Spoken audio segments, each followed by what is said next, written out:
नमस्कार दोस्तों। आज हम एक ऐसी जबरदस्त कहानी में उतरने वाले हैं जो फर्श से अर्श तक पहुंचने की सबसे बेहतरीन मिसाल है। इस एक्सप्लेनर में हम एक ऐसी जर्नी ट्रेस करेंगे जहां मुश्किलों में अस्तित्व बचाने की जद्दोजहद और माइंड ब्लोइंग इनोवेशन आपस में टकराते हैं। अब एक सवाल जो सीधे दिमाग में आता है, जर्मनी की एक छोटी सी झोपड़ी में रहने वाले एक आम से गरीब लड़के ने आखिर दुनिया का सबसे वैल्यूएबल लग्जरी ऑटोमोबाइल ब्रांड कैसे खड़ा कर दिया। हम बात कर रहे हैं कार्ल बेंज की, जिन्हें आज हम पेट्रोल से चलने वाली गाड़ियों का आविष्कारक मानते हैं।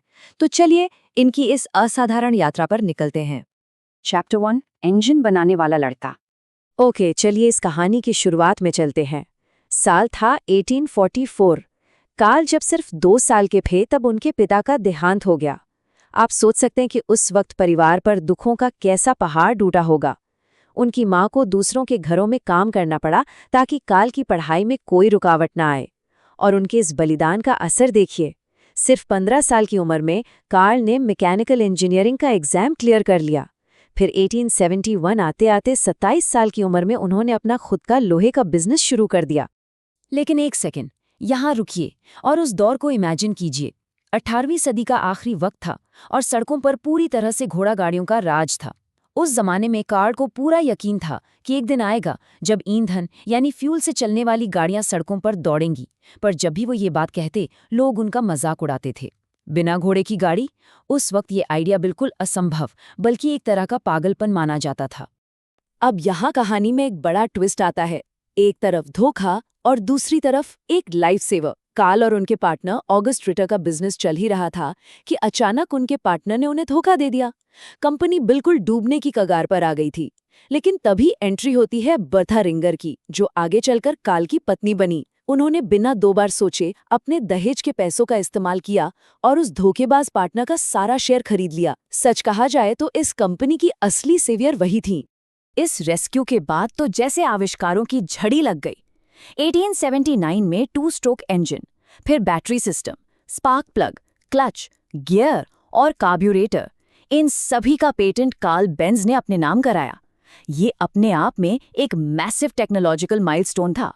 लेकिन हैरानी की बात पता है क्या है? इतनी कामयाबी और ब्रिलियंस के बावजूद कंपनी फाइनेंशियली स्ट्रगल ही करती रही।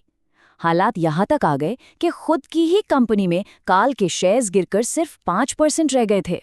चैप्टर 2, बर्था की ऐतिहासिक यात्रा।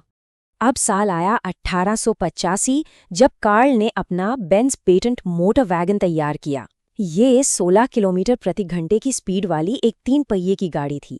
लेकिन इसका पहला पब्लिक डेमो एक डिजास्टर था। गाड़ी सीधे एक दीवार से जा टकराई।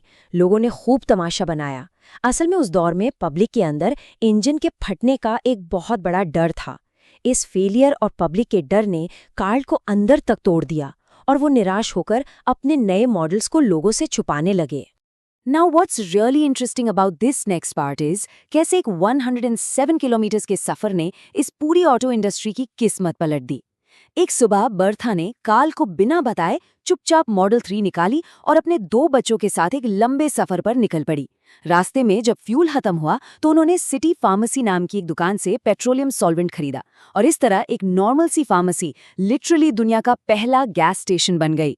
और जब रास्ते में लकड़ी के ब्रेक्स घिस गए ना, तो उन्होंने रास्ते में एक मोची से चमड़े के ब्रेक्स लगवा लिए एंड जस्ट लाइक दैट उन्होंने मिड जर्नी में लेदर ब्रेक्स का आविष्कार कर डाला। 772 ये नंबर देख रहे हैं आप। बर्था की उस डेयरिंग यात्रा के बाद गाड़ियों का क्रेज ऐसी आग की तरह फैला कि 1899 तक बेंज कंपनी ने ग्लोबली 572 कारें बेच दी थीं। उस जमाने के हिसाब से ये एक स्टैगरिंग नंबर था जिसने इन्हें उस वक्त की सबसे बड़ी ऑटो कंपनी बना दिया। चैप्टर 3, राइवलरी, वॉर्स और मर्जर। उस वक्त मार्केट में 2 बड़े राइवल आमने सामने थे। एक तरफ कार्ल बेंज की कंपनी जो बेंज विक्टोरिया जैसी लग्जूरियस गाड़ियां बना रही थी, और दूसरी तरफ थे गॉटलीब डेमलर और उनकी डेमलर मोटर्स जो ऐसे वर्सेटाइल इंजन बना रहे थे जो नाव और ट्रॉलीज में भी लग सकते थे। ये दोनों ही कंपनियां एक दूसरे को कड़ी टक्कर दे रही थी और लगातार नए रिकॉर्ड्स तोड़ रही थी। लेकिन तभी दुनिया एक भयानक युद्ध की आग में झोंक दी गई। प्रथम विश्व युद्ध यानी वर्ल्ड वॉर 1 की शुरुआत हो चुकी थी और इसने प्रोडक्शन को पूरी तरह से तबाह कर दिया। युद्ध और उसके बाद आई भयंकर आर्थिक मंदी ने इन दोनों ही सफल कंपनियों को भारी फाइनेंशियल लॉसेस दिए। हालात इतने नाजुक हो गए कि इन कड़ी टक्कर देने वाले दुश्मनों को सरवाइव करने के लिए अपने फ्यूचर के बारे में नए सिरे से सोचना पड़ा। So the crucial point is 1926 में अस्तित्व बचाने की इस आखिरी जद्दोजहद ने एक ऐतिहासिक मर्जर का रूप लिया। बेंज इन कंपनी और डाइमलर मोटर्स ने ऑफिशियली आपस में हाथ मिला लिया। इस मर्ज्ड एंटिटी का नाम रखा गया डाइमलर बेंज, और यही वो सॉलिड फाउंडेशन थी जिसने उस लेजेंडरी ब्रांड की बुनियाद रखी जिसे आज हम सब मर्सिडीज बेंज कहते हैं। Chapter 4, the dark era of WWI। 1933 में जब जर्मनी की सत्ता एडोल्फ हिटलर के हाथों में आई तो इस रिजीम शिफ्ट ने सब कुछ बदल दिया। सरकार के दबाव में कंपनी को पैसेंजर कार्स का प्रोडक्शन कंप्लीटली रोकना पड़ा।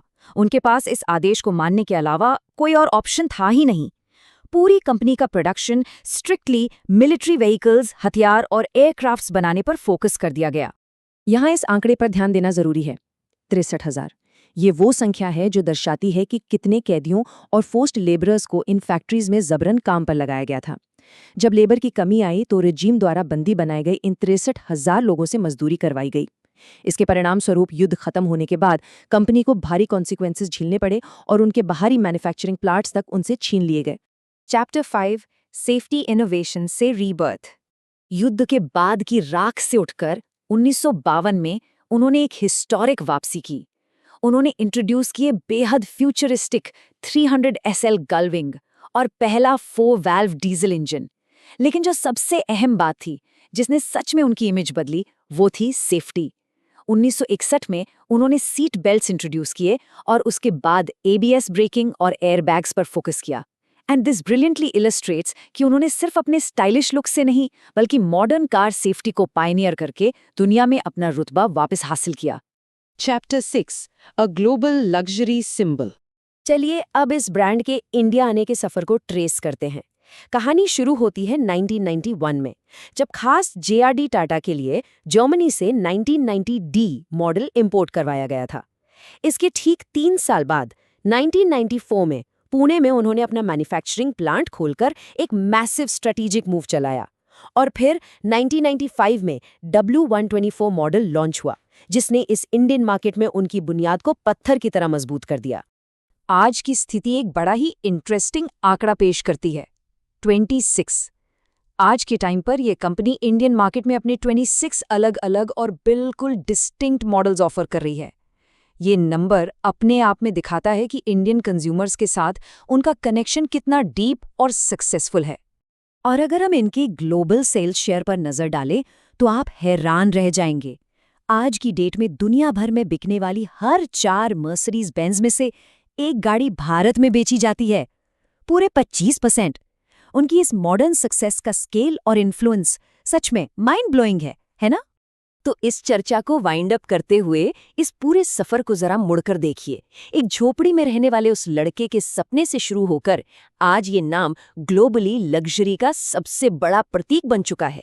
जैसा कि कहा जाता है, आज ये सिर्फ एक गाड़ी नहीं बल्कि एक अचीवमेंट है। इसलिए आखिर में आपके लिए एक छोटा सा सवाल छोड़ रहा हूं, सच्ची लग्जरी आखिर होती क्या है? क्या ये सिर्फ वो चमत्कारी मशीन है या फिर इसके पीछे छिपी अस्तित्व बचाने की वो शानदार और संकल्प भरी कहानी? इस बारे में जरूर सोचिएगा।